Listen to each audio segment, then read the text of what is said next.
Hello everyone, আসসালামু আলাইকুম। আজকে আপনাদের সাথে ফুলকপি দিয়ে রুই মাছের রেসিপিটা শেয়ার করব। আমি কড়াইতে তেল দিয়ে দিয়েছি, দিয়ে দিলাম পেঁয়াজ কুচি।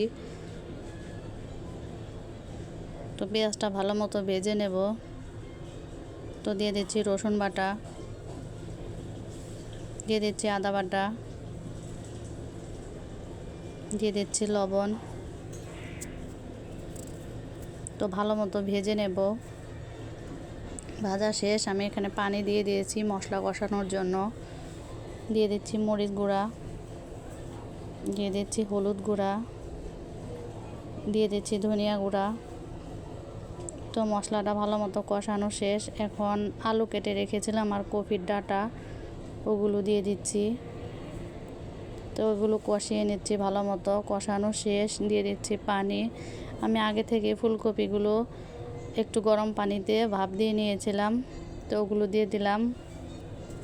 এখন আগে থেকে রুই মাছগুলো ভেজে রেখেছিলাম, ওগুলো দিয়ে দিলাম। এখন আমি ঢাকনা দিয়ে ঢেকে দেব। তো আমার তরকারিটা বলক উঠে গেছে।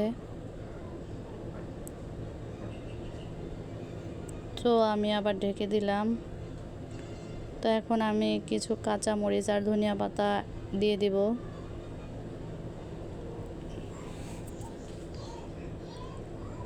তো আমার রান্নাটা রেডি। তো আমার রান্নাটা যদি আপনাদের ভালো লেগে থাকে, ফেসবুকে আপনারা ফলো দিবেন, ইউটিউবে আপনারা সাবস্ক্রাইব দিবেন।